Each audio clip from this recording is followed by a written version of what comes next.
This is the Growth Enablement Madness Podcast. And here's your host, Jim Ward. Well, welcome to Growth Enablement Madness, where we're just mad about growth for companies. I've got a wonderful guest with me here today who we're going to talk about what their firm does. The name of the company is Conversica. The CEO of Conversica is Jim Kaskade. Is it Kaskade, Jim? Is that right? That's right. Did I get that right? Great. And by the way, I just thought I'd set the ground rules with us so you know there are no freaking ground rules, right? So however you speak, if you want to swear, you swear. If you want to have a drink, we'll have a drink. I don't care. But most importantly, I want to be able to disseminate information to our audience about what your company and your technology does and how it fits into what we believe is growth enablement. So I'm going to just start off with my little thing about growth enablement, right? So what we do at Brain Cells, we help companies grow and scale is almost more important than the aspect of growth, because I don't want companies just to grow for the sake of growth. I want them to scale and tip their profit. So we do that through the use of technologies. And I believe that companies will need to scale with technologies that are coming on the market today, like Conversica, in order to compete in the new world. That I think that if you're not driving costs down while you're growing, that you're growing just for the sake of growing. And by the way, if you're not growing in the tech business or any business, I think you're dying. Yeah. And so you have to be on a path for growth and profitability. Having said that, let me ask you a little bit about you, Jim. You and I have talked a little bit in the past. We just partnered with you and we're super excited. I know my team is ecstatic about the conversations they're having. So, but first, tell me about yourself. I appreciate that, Jim. And are they having conversations with us or with the AI? We got to clarify. Well, that's a good question, because I mentioned to you just a second ago before we started was one of the comments from a prospect of ours is he said that Conversica is suspiciously human. So perhaps they are talking to an AI assistant. That's right. So thank you for having me. I love this. I'm passionate about this space and in technology in general in terms of its ability to have business impact. I've been a CEO for over 20 years, so I'm still getting used to it.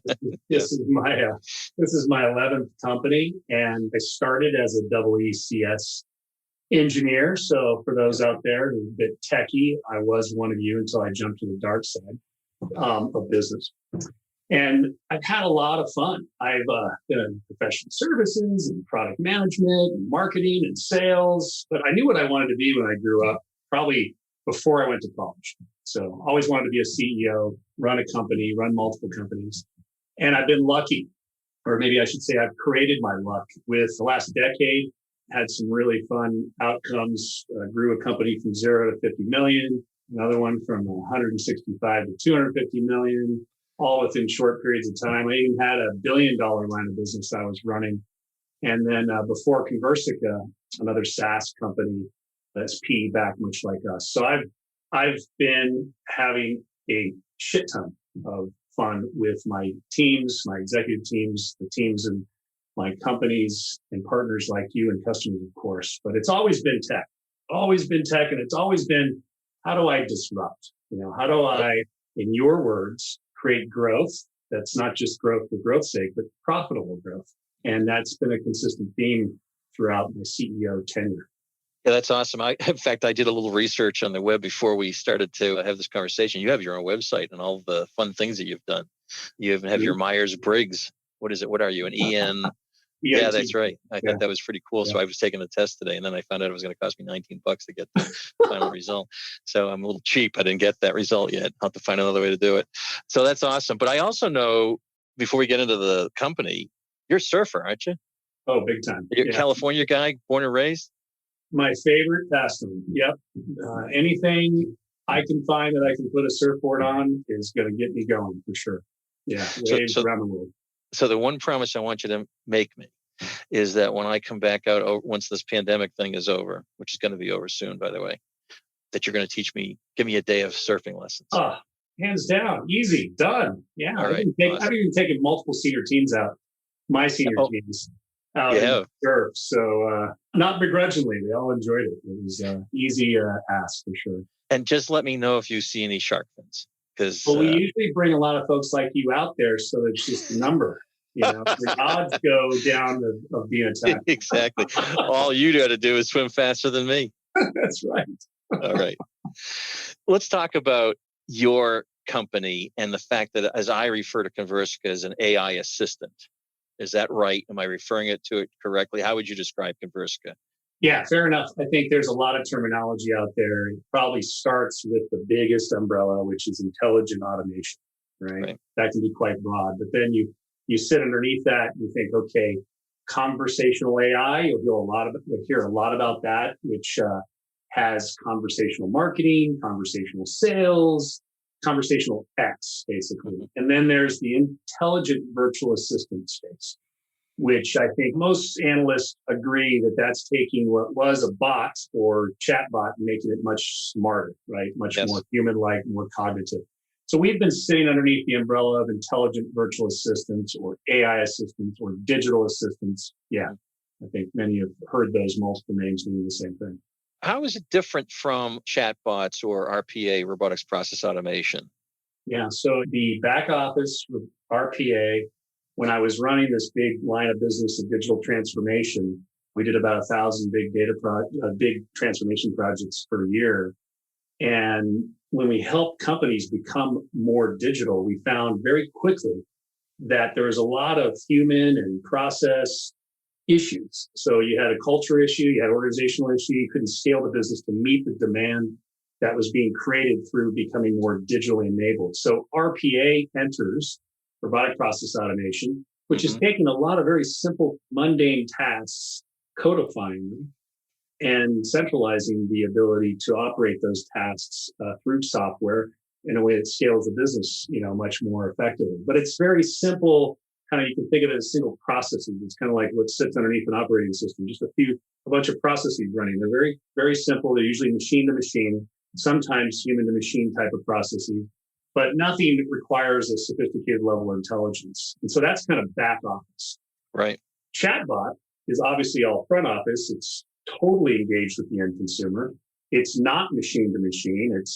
You're engaging the human, you're engaging your prospects. And it's similar in terms of its codifying simple processes. In this case, processes that basically take your interest and intelligently route you.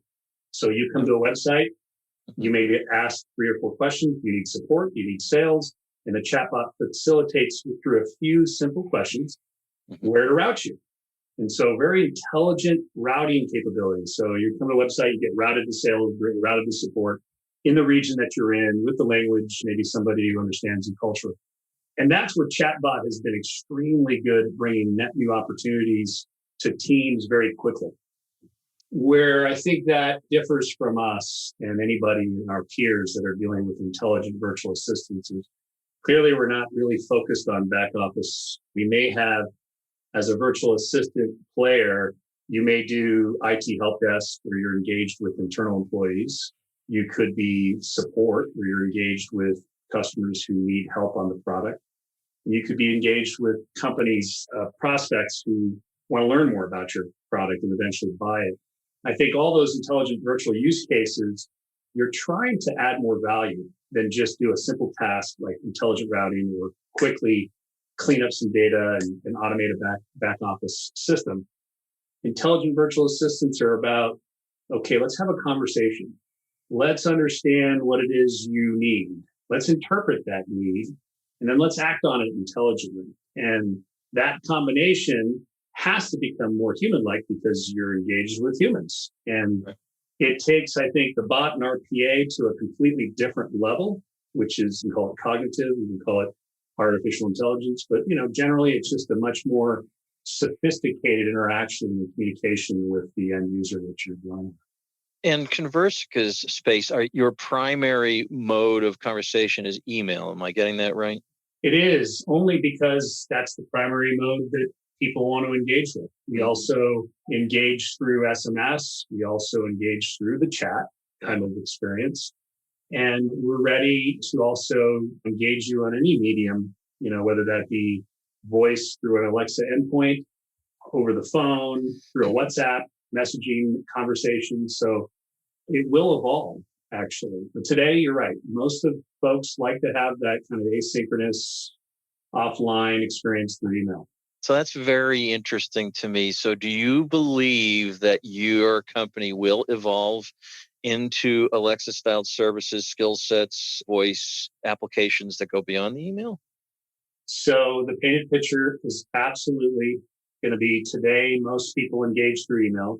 To the future state, everybody will be engaging through what I believe is going to be in-app. So WhatsApp, or in the application that you're actually in, you'll have a conversation. So you can actually be watching a video of some beautiful person walking down the walkway with some clothes on, some fashion show, and you want to buy what they're wearing. And you'll have an in-app experience while you're watching the video. I think it will become a real-time in-app experience, and where email will be the last on the list, actually. Whereas today it's the opposite. Right. So that is so cool for me. That's why I love this space. And Conversica uses natural language processing, and is that right? Do I have that right? And does it use any machine learning? So yeah, natural language processing, NLP, is the umbrella term that typically embodies a multiple other types of technology. Natural language understanding is a subset of that. So the system understands what you're saying. And then there's natural language generation, which is the system can actually speak in the language that you're speaking through. And there's also... I'm going to catch you right there. So you're saying it can speak or generate in a number of languages? That's the only way it can work, because everybody's global, right? I mean, I guess if you're SMB, sure, I guess you're probably in your state of Washington or wherever you are, and you're in one location. But most companies now that we're working with have global footprints. So we have to support every language that they're playing with in terms of their market. I'm sorry I interrupted your flow, but that caught my attention. So I want to make sure the listeners heard multi-language. Yeah, I mean, today we find that most of our global clients are served with a majority of their use cases in in-country experiences with about 6 different languages that we support. But broadly, if someone wants to move into a market that we're currently not speaking the language of, that's pretty simple for us. So we can service pretty much any part of the globe with our AI. I think the language support is much easier than the intelligent part. So back to your question, are we using machine learning? I believe that only the simplest use cases can operate without the use of machine learning or deep learning, because you're trying to interpret human behavior with the more sophisticated use cases that will require machine learning, deep learning. So if you have a simple if, then, do this, and it requires a few steps, then use rule-based technologies to do your virtual assistant type of activities. But for us as a company, we've been in a machine learning, deep learning mode since the company started over a decade ago, which is great only because we've leveraged web scale capabilities of the Amazons of the world. We're predominantly in Amazon today. We use Google Cloud services as well, but predominantly in Amazon. And it's amazing the types of technology that you have at your fingertips. I think it's less about the technology and it's how you use it. So in our case, what I love about this business is you take the most sophisticated algorithms and you apply them to interpreting people's human intentions. And the human intentions are very common to all these use cases. And any vertical, by the way, it doesn't matter which vertical, banking, insurance, doesn't matter. Humans act in the same way when they're looking to buy something. And so you model basic human intentions, and you can keep the scope of your modeling pretty narrow and therefore very accurate. And so the machine learning is used to interpret. And then technology beyond that, machine learning capability, becomes the front end of NLU, the back end of NLG, and some decisioning in between. So it's a combination of those algorithms, a decisioning engine, NLU, NLG, and for any techie that's on this talk right now, those are the building blocks across any kind of artificial intelligence or virtual assistant capability that's sophisticated. So, Jim, are there certain industries that are adopting this now faster than other industries that you're finding? Based on our experience, we have thankfully seen a use case in almost every vertical, from the one where we were born into a specific vertical when the founder started the company was to address sales opportunities in automotive dealerships. And so automotive has been a big part of our history and DNA. Okay. But beyond that, technology is big for us. It's probably our second highest growth vertical. And technology is broadly like the tech brands like an Oracle or a Dell, TIPCO, the usual suspects that are also very much in tech themselves and therefore embrace tech like us. And then we see education, which is very meaningful during COVID. Financial services is a big sector for us. Okay. Media and entertainment's huge. We have a nice footprint in telco. And I have a personal interest in expanding our healthcare use cases. We're looking at next kind of diving into manufacturing as a really neat vertical. So it doesn't really matter where you are. There's going to be cases where I think you can always automate. That's the beauty. And it also doesn't matter what size business you are. I mean, we see a great selection of small businesses as well as medium size and large.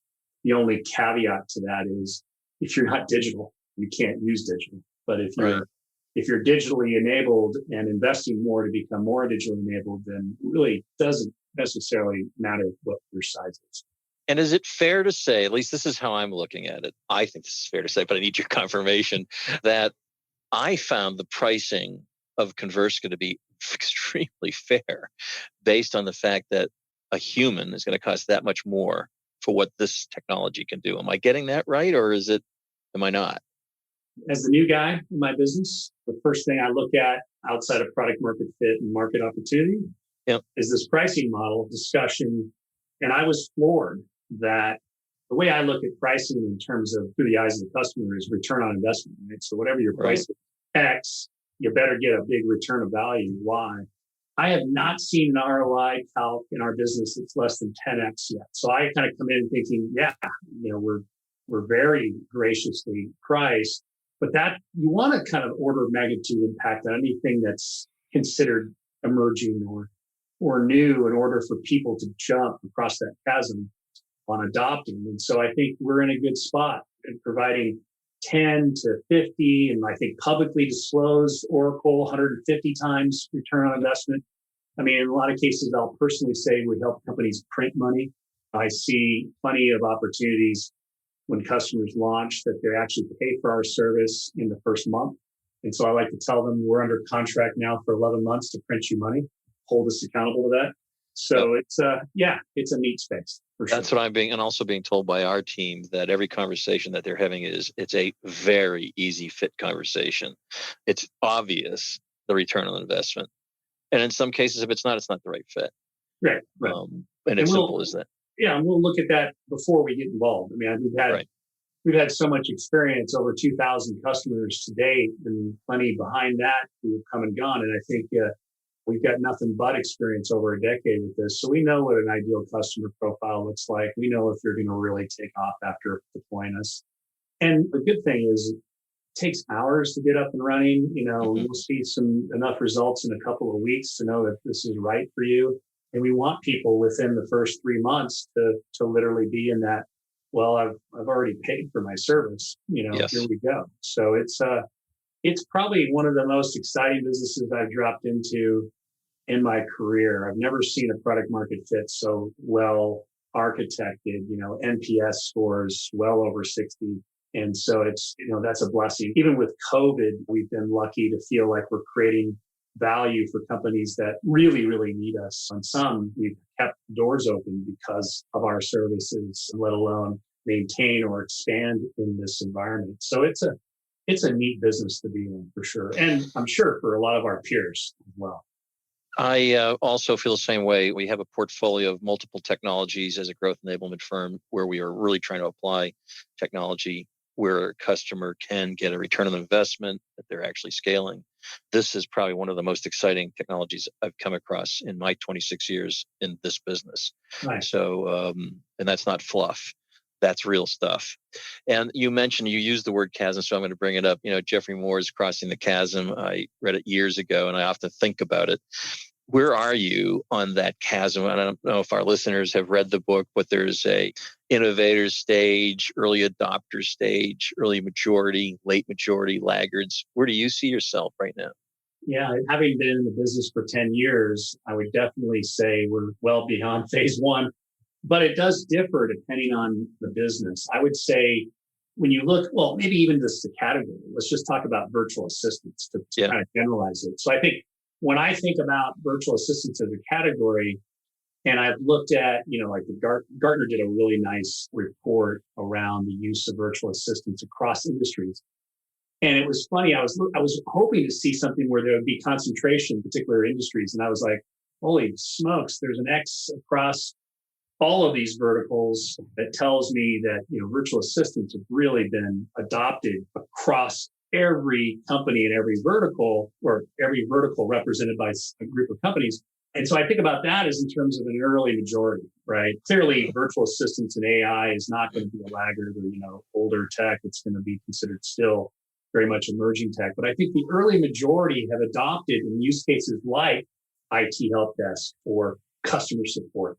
Those are pretty well defined and lots of momentum and a lot of players servicing those. Now, for us, Conversica, we've been very focused on use cases that I think are much different than those early majority users today in virtual assistants. I would say with the space that we've been in, it probably is a little bit more of an early adopter in the sense that we're focused very much on marketing and sales, specifically sales. We're trying to accelerate your revenue.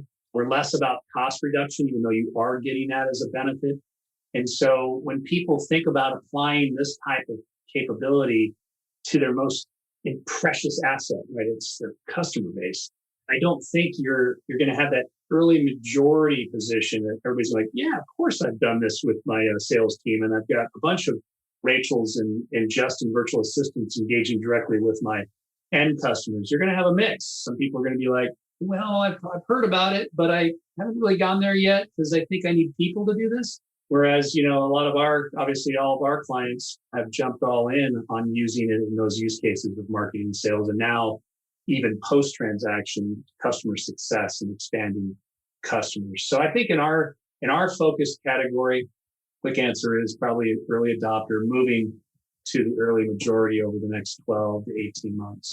So does that mean that you have to do some market education for folks to understand what it really is? Is that an approach you take, or? Yeah, I think we and our peers, we're all definitely still evolving. The analysts, you don't have a magic quadrant yet or Forrester Wave. So there's early reports now starting to summarize. I do think within the 12 months or so, those reports will start to come out and you will start to get, I think, beyond grassroots or gladiator education. But yeah, so right now we are educating. I think there's definitely the C-suite who is embracing technology because they have to. Mm-hmm. They either become more digital or die.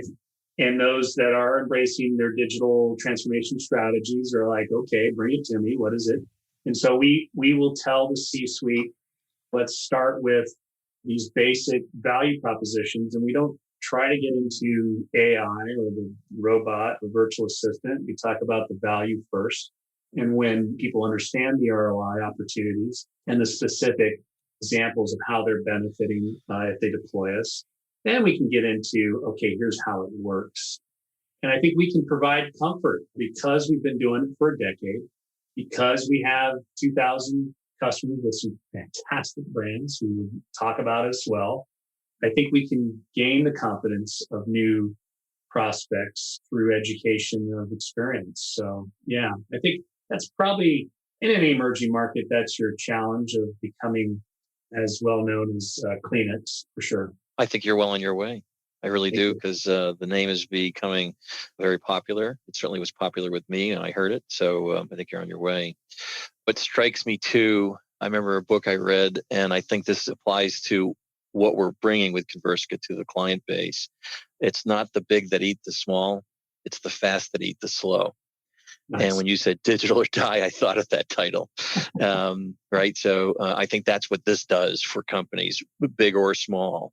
And I don't think it is limited in an ICP one way or the other. I think it's affordable technology and is applicable in all kinds of businesses. That's what we're going to be bringing to folks. That's our core focus. How do we help you grow? How do we help you scale? So having said that, maybe I could ask you for an example or a use case of somebody that's benefiting from a Conversica? Yeah, there's pick a vertical and call me. I think probably the use cases. Let me give you a use case of, well, a particular customer that has actually adopted all of the use cases, which is always fun to see. So it's not putting your toe in the water on one end of just one of the use cases, but all of them. So there's real big tech player, global customer, has a lot of red in their logo, selling a lot of technology that came to us with a number of problems. And I think in adopting automation, the first thing we typically see is that the sales teams of our clients are starving for really high quality leads. Right. And our marketing teams are frustrated because they're sending leads and not feeling like the sales teams are properly following up on it. So you get this battle of marketing and sales.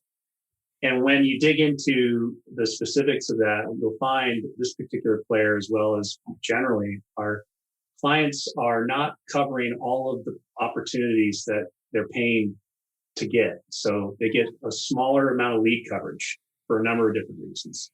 Usually on average, we see about 30% of the leads that you should be getting follow-up on getting covered. And the other 70% are kind of dropping on the floor. And that's because in the case of this particular group, they're not following up right away. So, time is value. And if you follow up in seconds versus minutes, hours, days, it has a big difference, right? Studies prove it. Studies prove it. And then the number of times you follow up. So you might not hit the person at the right time. So you got to hit them multiple times. You got to be persistent. Right. So we'll find that most people follow up in days and weeks, and they only follow up a couple of times and they move on to the next lead. Right. And then the last is consistent. Just make sure that you don't have a new person in that lead follow-up role that hasn't been trained well. We'll go figure. Most of them are in those seats for a year and you're constantly cycling through. Yes. So enters Conversica, name your virtual assistant, give it some diversity anywhere in the world, and she or he will reach out in seconds, follow up multiple times. We've seen some follow up. I think I just recently looked at a big telco player that was 299 attempts before the person said, okay, I'm ready. And then, of course, consistently, it's kind of built in, it's programmed. So we'll take your 30% lead coverage to 100%.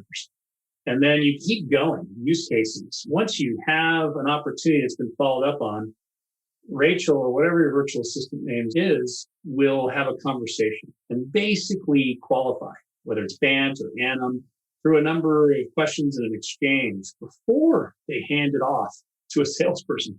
So there's the beauty, I'm not an intelligent router. I'm not like inundating the team with, hey, here's somebody interested on your website. Okay, hope you have enough people to take the call. Right. No, it's the scale being covered by the virtual assistant. So because we do that, we can take close rates from 10%, this particular giant, they were doing sales close rates about 10 to 40% close rates, which is amazing. It's like, that's money. That's pipeline being converted. Post-transaction, we have a customer success assistant. In this particular situation, we're following up to see if your usage is low so we can keep you from churning. 30% churn moves to 10% churn. If you're not churning or you're still have good utilization, but you don't know about other product offerings, we can upsell, cross-sell you so we can increase 50% expansion rates. It is great to see lead coverage, close rates, churn, expansion, all of that get improved because you've embraced digital, right? You've embraced this idea of virtual assistant. So that's the general use case, we're seeing across all of our clients, or a set of use cases across all. So you answered the question I was going to ask. It isn't just the sales front end, it's also the customer success portion of it, which is also a selling component. We are going to internally apply Conversica for both of those. And so we're extremely excited. It's just so obvious once you see it in action what it can do. And Jim, it's not just the force multiplier, the AI assistant that's bringing the return on investment. And I think a lot of folks are afraid that AI is going to infringe upon the human element and take jobs away. I do not believe that. I believe it's going to enhance what people are doing. And it's going to create a happiness factor because that person that would have to make all those phone calls, as you said, they churn because it's a grind. So you take the SDR function. It's extremely important for the sales team to qualify your leads before you hand it to an expensive account executive. So you've got a SDR or BDR or business development call center. These functions are really important, but they are roles where if you become an SDR, you have this vision of becoming a sales account executive. So you want a career path to get you to become a salesperson. Right. You're not in an SDR role because that's where you want to be all your life, typically. And I think there's different levels in any role where you're going to do that grunt work. You're doing that outbound calling and trying to get somebody to even listen to you. Click. Okay, I'll do it again. Click. To the inbound, which is a little more interesting because people already have interest, but still, there's a lot of functions that I would argue. If I said, hey, I'm going to promote you today, and you no longer have to do outbound phone calls, or you don't have to write these repetitive emails or try to research and connect with this massive list of 200,000 or 2 million people, I'm going to promote you. And they're going to be like, to what? Well, I'm going to give you an assistant. And the virtual assistant is going to do all that hard work that you've been doing. And what you now need to focus on is take the cream of the crop of the leads that the assistant finds and now have a conversation, obviously a human conversation, but a better one with the person that's further along in the sales cycle. And I bet you any SDR is going to go, I'll take that job all day long, right? Absolutely. So I'm thinking that we're basically, we might be disintermediating a role at a lower level so that we can promote those people into roles at higher levels that are adding more value. So it's just the evolution of technology. I don't think we're definitely not displacing people. We're just giving people the opportunity to work on things that are creating even more value. I totally agree. Again, it's so exciting. But we're kind of coming close to our end here. I don't want to take too much of your time, and even though this podcast is absolutely going viral, by the way. That's I don't know. But do you work with the C-suite when you're talking to folks? Are you talking to sales? Are you talking to CEOs, CFOs? Who's your primary ICP or ideal customer profile? Great question. So if we just focus on the marketing and sales piece, I would say that we'd love to have a conversation with the CRO and the CMO. If we're talking customer success, it'd be the chief customer officer. Yep. There's folks that work for them that have similar functions and doing a lot of the great work. We actually even talk to the CFO and the CEO. I mean, I think as we move more into enterprise, which we are, it is the C-suite because we can deploy these types of automation capabilities, not just in one region, but all regions, not just in one BU, but all BUs. And so there's some amazing impact in terms of the top line growth. And I think even the cost reduction becomes an important part, but I'll speak with the CEO. Our team will speak with the CEO about increasing revenue and yes, reducing costs, but mainly I'm going to help you overachieve your bookings and your revenue targets. Who doesn't like that? The CFO, they love reducing costs. So we might lead with that, but also talk about increasing revenue. So they get that as well. And then the CRO is obviously everything revenue. And that usually means, well, let me talk to you about how I can get you net new leads that you've never had before. Let me tell you how I can reduce sales cycles. Let me tell you how I can increase close rates. And ultimately, yes, let me tell you how I can make booking targets be overachieved. So it is a bit of a broad discussion depending on the use case that we're focused on. We do love our heads of demand gen. They tend to, they get it right away. And there's no need to get familiar or get comfortable with AI. With sales leaders, they're still trying to keep up with the technology. They're really trying to understand how to solution sell and connect with their customers better. But the technology, they tend to be one step behind, I think, the rest of the organization that's intentionally looking for things that they can help sales leadership with. But it doesn't take much more than our marketing counterparts to get the aha. Yeah, it's a good conversation regardless of which person in the C-suite we're talking to. I think what I love about this business is we're leading with how do I increase revenue versus how do I reduce cost? I really have a hard time getting excited about, okay, I'm going to reduce more cost. It's just not as exciting as let me Revenue solves all problems, right? Let me increase your top line. Sales cures all ills is something I've always said. Totally. And again, I will tell you that going back to 26 years when I first started, this was largely a CRM or customer relationship management company, and we've moved and evolved into a growth enablement company. But even customer, CRM it's such a difficult, it's an art. It doesn't have the same concepts that you have here, which this literally drives sales and drives conversations and just as a force multiplier. It's like one of the most exciting things. It's something that I probably dreamed of. It's sort of like when you watch the Jetsons and it starts to come true. The stuff that you saw in movies or cartoons, this is coming true. It's awesome. Right. It's awesome. But, before we end, I wanted to ask you a couple more questions about you. And this is just getting to know you and perhaps sharing some just personal things. So thank you first, I want to thank you very much for the information around Conversica and your successes that you're having with the company and your past companies. But we're big readers here, so I'm always interested in what people are reading right now. Are you reading any particular book that you love?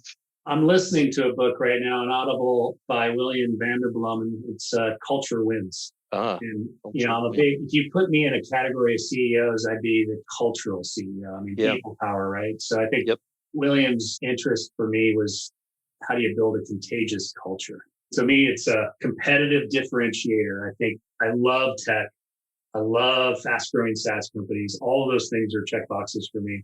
Yep. But the thing that really gets me going in terms of competing in any business is when a customer says, well, why are you, what makes you different from everybody else? I'll be like, man, it's the people power. Make you engage with our staff. Right. So so that just happens to be a book. That's funny you should say that, because that's obvious. Every person that we've talked to is wonderful to work with, very, very smart. So you've done a great job with the culture there. And that's something we work on consistently as well. So I totally agree. And I'm going to get that book. And I do Audible and read. So just by the way, I wanted to mention, has Mark Cuban at all gotten in touch with you? Not yet. I wouldn't surprise if he did. I'm reading this book that he suggested, and it's called Competing in the Age of AI. Great book. He suggested it and was sold out right after he suggested it. So I think it brings home this whole concept of virtual assistants and other things that they're going to be facing. So do you have a favorite book of all time? Could be nonfiction. I don't care what it is. I have a lot. I mean, I guess, just to stay on this theme for executive teams, I would recommend, and you've probably read this, Patrick Lencioni's The 5 Dysfunctions of a Team. Have you read Wish that? I could tell you I have, but I have not. I thought you were going to. All right. Yes. Adding some value. You'll love it. And it's a fable. It's a fable, but it's a fable story about a woman who becomes a new CEO of a struggling Silicon Valley firm. It's like insane, right? It's like right in my backyard here. Yeah. He takes control of a dysfunctional executive team. And what Patrick does is he describes typical dysfunctions in different roles in the persona and the story. And it's just beautiful. Because, you come across it, it's things you can always overcome. And once you do, you have this massively high-performing engine of executive staff, which is what I have. I have this dream team, absolute dream team, helping me run this business. And it gives you goosebumps. So, that's one of my favorites. I just pulled Amazon up. Guess what I'm going to be ordering after we talk is those two books or Audibles. I have Audible too, but sometimes I somehow retain better with a read. I have this. I want to say that I share the same thing. I have a dream team, and when you have that, you go to sleep at night excited and wake up in the morning excited. It's awesome, and you want to do for them, right? You want them to do really well. Absolutely. And if I were to ask you one last question, it would be, what is the most important lesson you've learned so far in life? Woo! That's a deep. Yes, it is. Deep question. I like to go deep. Oh my God. All right. Well, I guess I'd have to say, first thing that comes to mind is probably happiness comes from within. Yep. Right. And it's driven by pursuing your passions. So whether that's being a high-tech SaaS CEO, big wave surfer, off-trail extreme skier, trekking in the jungles of Papua New Guinea, all the things I've done because they just drive my passion. You got to pursue your passion, which will lead to happiness. I've learned that. It's a big lesson. I live it. And it's what gets me skipping into whatever I'm doing every day. Yeah, I love it. Work or otherwise. I love it. So, folks, that's Jim Kaskade. of Conversica, CEO of Conversica. I encourage you to look up the company, certainly contact us. We can bring it all together for you. Sometimes it's not one technology, it's a multiple stack of technologies, or it's a layering. I can see where we're going to be applying this, and we're going to be doing some integrations with Conversica into accounting systems for automated collections. We're going to be doing it for sales enablement platforms. I'm not quite sure if this has been done yet, but we are partnered with SalesLoft, and we work with Outreach, and we've already done some integrations for those products. I see that there. Marketing tools. I mean, there's just where this can go is endless. But I want to thank you. If anybody want to get a hold of you, Jim, how would they do that? Jim.Kaskade@conversica.com. Okay. Kaskade with 2 Ks. That's easy. Wonderful. Thank you very much. And for the folks out there listening, if you're not growing, I think your company's dying. Look at these technologies. We can help you, and certainly Conversica can help you. Thanks, Jim, very much. Thanks, Have Jim. a wonderful weekend. You too. Appreciate it. Thanks for having me.